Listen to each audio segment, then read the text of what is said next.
years to work through those issues. And as I was reading the March for Science Facebook feed and Twitter feeds and listening to us as we talk, all of the scientists and all of their allies, I wanted to reflect and ask you to reflect as we march on how important science is to us in the world today, and equally on the risk of hubris, and that we work to be inclusive and build allies. How many of you, show of hands here today, define yourselves as scientists? Excellent, thank you. How many of you define yourselves as allies?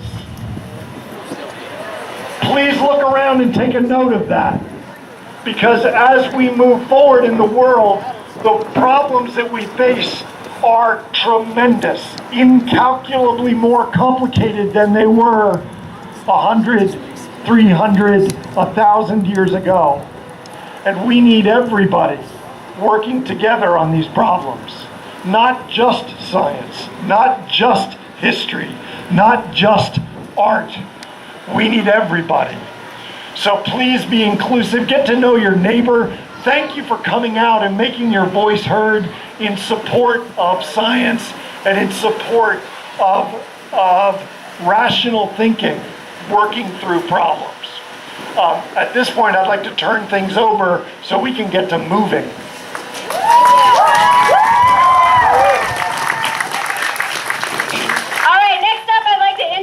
Amlan Mukherjee. He is a professor and business owner. Thank you, Emily. I'm going to keep this short because it's a beautiful day and we need to get moving. I'm speaking as an academic as well as an entrepreneur. And if you think of the word science, the roots come from knowledge. And so if you're a scientist, we're all an engineer, we're all in the business of knowledge. And as Tim pointed out, we're getting in a world where our problems are getting more and more complex. And so often, what seems like common sense is not common sense. What we need for that is data-driven policymaking. There is a lot of data out there. We have the tools, we know how to do it.